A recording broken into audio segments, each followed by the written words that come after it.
to Storytime. It's Pastor Lori here from the Fairton and Newport United Methodist Churches. Yep, you got it. Another story coming your way. This month is February, Black History Month, and so we're honoring another hero from our history, Martin Luther King Jr., Reverend Dr. Martin Luther King Jr. Now, as a young boy, he wanted to be a fireman, Martin Luther King did. And then he wanted to be a doctor. He loved singing and even considered being a performer.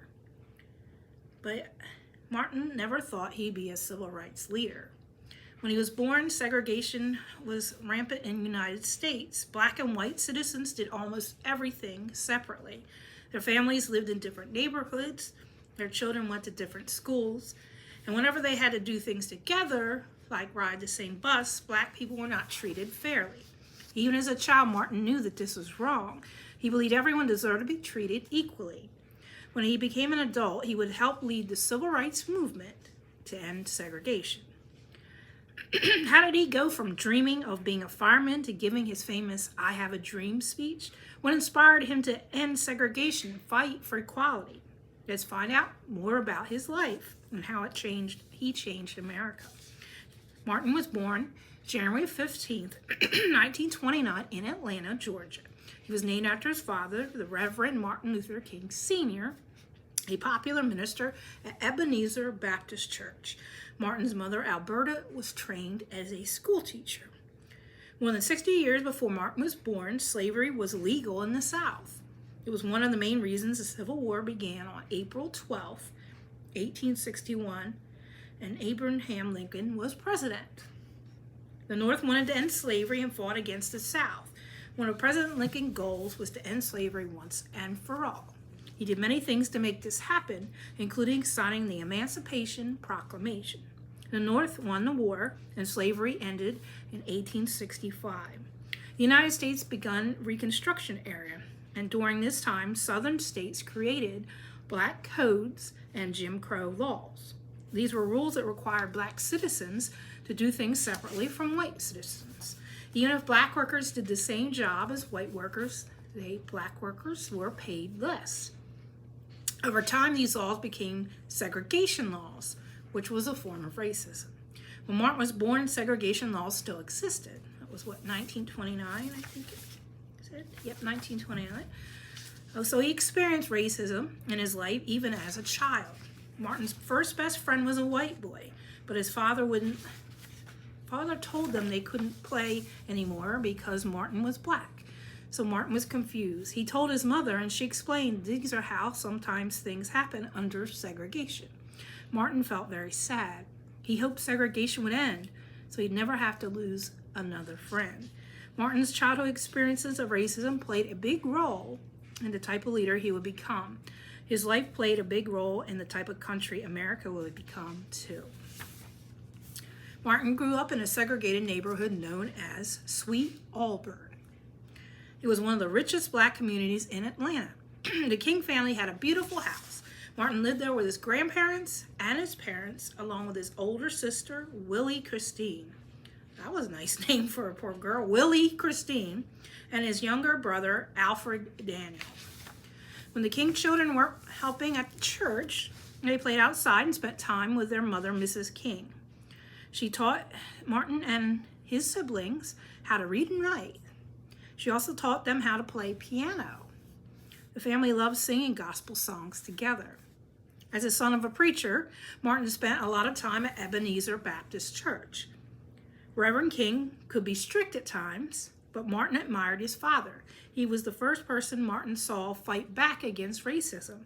During his sermons, Reverend King Sr. preached about the need to end segregation. He encouraged Martin and his siblings to do the same. Martin, his father, this is a quote from him, "I don't care how long I have to live with this system, I will never accept it." So from grade school to high school, Martin's teachers recognized that he was very bright. Martin even skipped a few grades, which I didn't know until I read this. He skipped a few grades, graduated from high school early. When he was only 15 years old, he enrolled in college. He also made time to play his favorite sports like baseball and football. He was proud to be a student at Morehouse College, a historically black college for men. Several King men had attended Morehouse, so he had to go, I guess, including Martin's father and grandfather. So it was a legacy there, I guess. At Morehouse, Martin decided to follow in his father's footsteps and become a minister. After graduating in 1948, Martin enrolled in Crozer Theological Seminary in Chester, Pennsylvania, to study religion. It makes sense, it was seminary. For the first time, Martin was attending a school that was mostly white. He was one of 11 black students on the whole campus. Martin worried that his white classmates wouldn't see him as equal. What if they thought he wasn't smart? But soon he found that they respected him. Martin was even voted the class president. During his studies at Crozer Seminary, Martin learned about several religious leaders. He came to admire the Indian leader Mahatma Gandhi. Martin liked Gandhi's nonviolent approach to social change. After graduating from Crozer in 1951, Martin moved to Massachusetts to study at Boston University. Boston was a diverse city and did not have segregation laws. Students from different colleges often hung out together. That is how Martin met Coretta Scott, a student at New England Conservatory of Music. They quickly fell in love and were married on June 18, 1953. In 2 years. Wow. He moved quick. When you're in love, you're in love, I guess. In 1954, Martin was offered a job at Dexter Avenue Baptist Church. He was excited to preach, and he believed in his calling. But Martin knew being a minister at this church wouldn't be easy. It was in Montgomery, Alabama, one of the most racist and segregated cities in the South. So Martin and Coretta decided he should accept the job. Even though life was better for black people in the North, black communities in the South needed his help. The moment Martin and Coretta arrived in Montgomery, they were reminders of the horrors of segregation. They had to drink from separate water fountains again. They had to ride in the back of the bus and sometimes give up their seat to white passengers. But Martin could finally preach about equality. In May 1954, Martin gave his first sermon as the minister at Dexter Avenue Baptist. That same month, an important case was decided by the Supreme Court, the highest court in the United States. When a legal case is very difficult to decide, they step in to make a decision. In the case, Brown versus Board of Education, several black families argued that segregated public schools were unfair and unconstitutional. So on May 14th, 1954, the Supreme Court agreed. This historic ruling meant that all public schools had to be desegregated. Winning the right to attend the same schools as white students was just one of many segregation battles. In his sermons, Martin encouraged black residents in Montgomery to fight to end segregation, not just in schools, but everywhere. This was especially important to Martin because on November 17th, 1955, Coretta gave birth to their first child. Martin did not want his daughter, Yolanda Denise, it's a pretty name, to have to live through segregation. Under segregation, black people had to sit in the back of the city buses. If there were not enough seats, black passengers had to give up their seats to white ones. But black people were tired of being treated unfairly. They started refusing to move. Often they were arrested. When Rosa Parks was arrested on December 1st, 1955, for refusing to give up her seat, the black residents of Montgomery decided to take a stand. Several of them held a meeting that decided to use this arrest of Rosa Parks as a reason to boycott the city buses. Martin was asked to lead the Montgomery bus boycott, even though he knew it would be dangerous. But Martin accepted. On December 5th, 1955, 4 days after that, black residents started following Martin's instructions. They refused to ride the city buses, and thus they were desegregated. Although the boycott was difficult at times, it was a major success. Martin was thrilled that they had reached their goal without using violence. I believe it took like a year for it to end. So it worked, but they had to be persistent. There was still work to be done, though. The civil rights movement was just getting started. There would be more difficult times ahead for citizens working for equal rights. Yet it was a whole year. It has a timeline here. So from December of 55 to 56, a whole year, it was the boycott.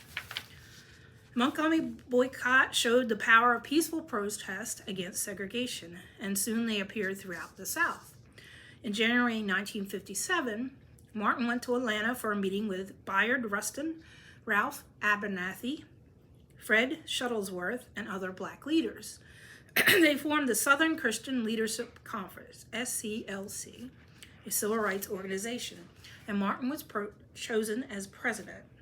The SCLC also worked on other civil rights issues like voting. Their crusade for citizenship began in late 1957 to help register black voters. He went to a march, Martin did, in Washington, D.C., called the Prayer Pilgrimage for Freedom, and gave a speech called Give Us the Ballot. In his speech, Martin told the crowd that black people were having trouble voting. He wanted to change that. His quote was, "Give us the ballot and we will no longer have to worry the federal government about basic rights." As the president of the SCLC, Martin traveled a lot, but he returned to Montgomery often to be with his family. On October 23rd, 1957, Yolanda became a big sister when Martin Luther King III was born. In the late 50s, Martin and other black citizens still faced big challenges. When 9 black students tried to integrate the all-white high school in Little Rock, Arkansas, people tried to stop them. Things got so bad that the president had to call in the National Guard to keep the students safe. Soon after this, Martin published his first book, Stride Toward Freedom, about the bus boycott. He celebrated with a book signing in New York, but something terrible happened. A stranger stabbed him with a letter opener. Luckily, he survived. For many years, Martin had wanted to visit India, but he never had time. After his stabbing, Martin decided to make time. In February 1959, Martin and Coretta traveled to India. Martin became even more inspired by Gandhi's life and teachings. When the couple returned, Martin started planning more nonviolent protests. The Kings moved to Atlanta in 1960. Martin liked being closer to the SCLC headquarters. The move also made it easier to spend time with the family. Martin was even able to serve as his father's co-pastor at Ebenezer, the same church he attended as a boy.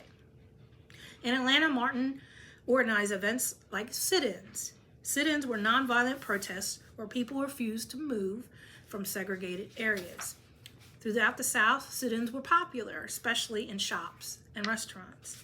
Southern police officers knew Martin inspired others to protest, so they tried to find reasons to arrest him. Once he was put in a Georgia jail for driving with an Alabama license. Thankfully, a congressman named John F. Kennedy helped get Martin released. He should sound familiar. A few months later, Mr. Kennedy became the 35th president of the United States. In addition to sit-ins, Martin had his supporters participate in other nonviolent protests. They took freedom rides from the north to the south to challenge segregated buses. They held civil rights marches in many cities. Despite being arrested and jailed many times, Martin refused to give up, and he continued to fight for equality.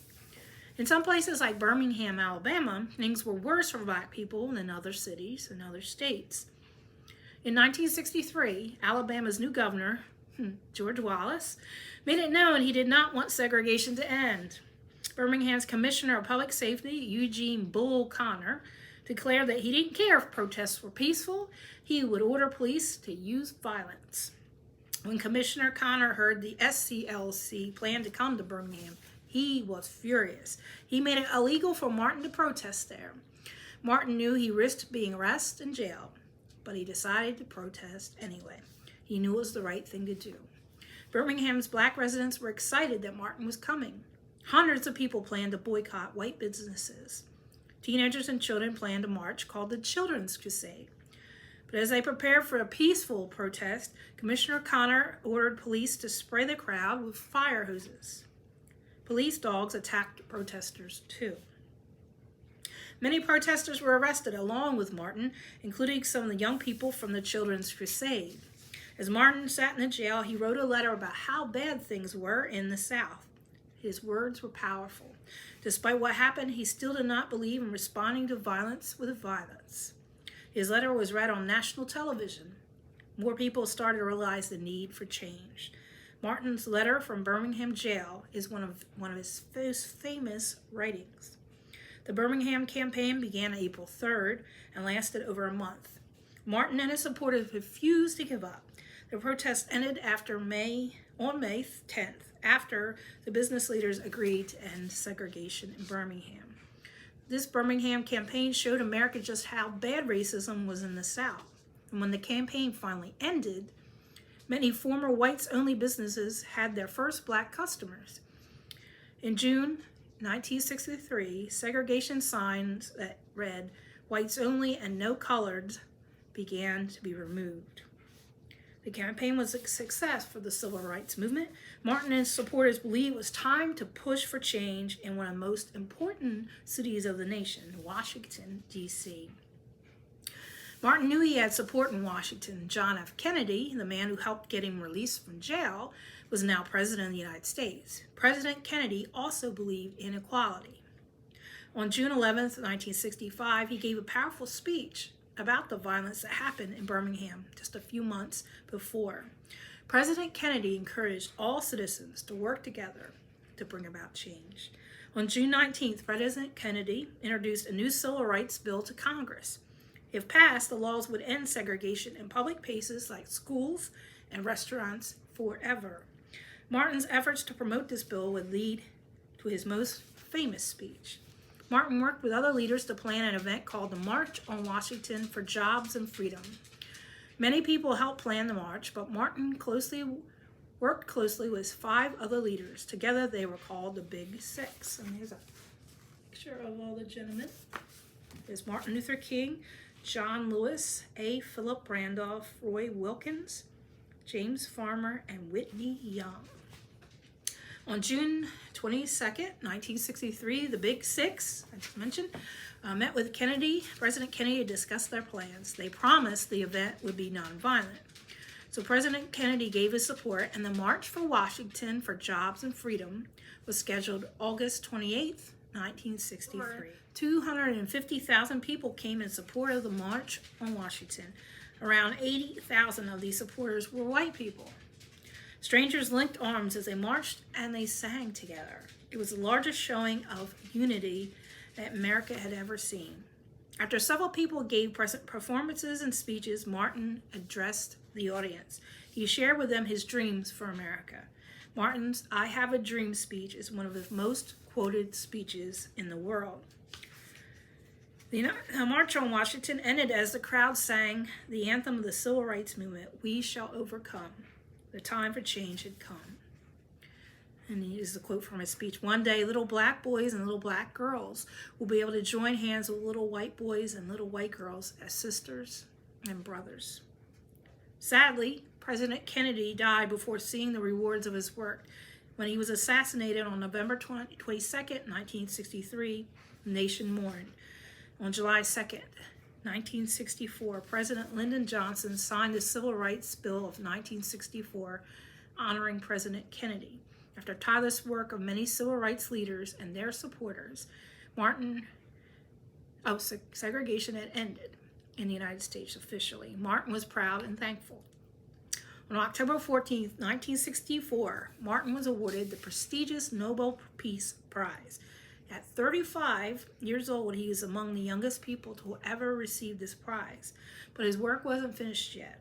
There was more he wanted to do for himself and the nation. After the Civil Rights Act of 1964 was passed, people expected things to get better right away. But of course they didn't. Some cities chose to close schools rather than desegregate. Other cities had unfair rules that made it hard for black citizens to register to vote. One of those cities was Selma, Alabama. On March 7th, 1965, several civil rights activists tried to peacefully march from Selma to Montgomery to protest unfair voting rules. They were met with violence from state troopers. The march and violence were broadcast on TV. It was so bad that the day became known as Bloody Sunday. People were very upset, including Martin. On March 21st, he led a second march from Selma to Montgomery. This time, the peaceful protesters had protection from the National Guard. There was no violence. The 54-mile march took 5 days. Martin began with a small crowd of supporters, but by the time they reached Montgomery, the crowd had grown to 25,000 people. Martin was excited that so many people supported voting rights. The march made a big impact on President Lyndon Johnson. On August 6th, he signed the Voting Rights Act of 1965, which ended unfair rules that made it hard for black citizens to vote. It was a historic moment for Martin and our country. Martin achieved many of his goals for equality, but rather than the rest, he continued to speak out against injustice. Martin protested war and poverty and fought for equal housing rights. Coretta and their children continued to support his important work. In April 1968, Martin went to Memphis, Tennessee to help black sanitation workers. They were protesting to be paid the same as the white workers. Sadly, that would be his last protest. On April 4th, 1968, Martin's life ended when he was assassinated standing on the balcony of the Lorraine Hotel Motel in Memphis. The man who killed him, James Earl Ray, was a racist who did not believe in equality. After the assassination, James Earl Ray went on the run. He was finally captured on July 19th, 1968. Pled guilty to Martin's murder and was sentenced to 99 years in prison. Throughout the world, people were saddened by Martin's death. Thousands went to his funeral in Atlanta. A few days later, President Johnson honored Martin by signing the Civil Rights Act of 1968. This law fulfilled one of Martin's last goals for equal housing rights. People wanted to rent or buy property. It was illegal to discriminate against them because of race, religion, or nationality. Even though Martin's life ended, people continued to support his dream, especially his wife, Coretta. In 1968, she created the King Center in Atlanta. Every year, hundreds of thousands of people visit to honor Martin's legacy. Martin is forever remembered as one of the world's greatest civil rights leaders. In 1977, he was awarded the Presidential Medal of Freedom, and in 2004, a Congressional Gold Medal. Today, people from all over the world travel to Washington, D.C. to visit Martin Luther King Memorial. That is the story of Martin Luther King Jr., the Reverend Dr. Martin Luther King Jr. Sometimes I guess I forget that. I put that to the side because I think of all the work he did for rights and for African Americans. But he was also a man of God and a preacher. And that's why when he did speeches, he was so good at it, maybe. So let's pray so we can have a good week. Lord, I pray that we could be strong and courageous and follow our calling like Martin Luther King did. I pray that we would have the same kind of confidence from you when we face injustice, and we can stand up for those that face injustice in our world. In your name we pray. Amen. Well, thanks for tuning in. We got one more Black History Month next week, and then we will go back to our regular stories. But I love you guys. Be good, and I'll talk to you again soon.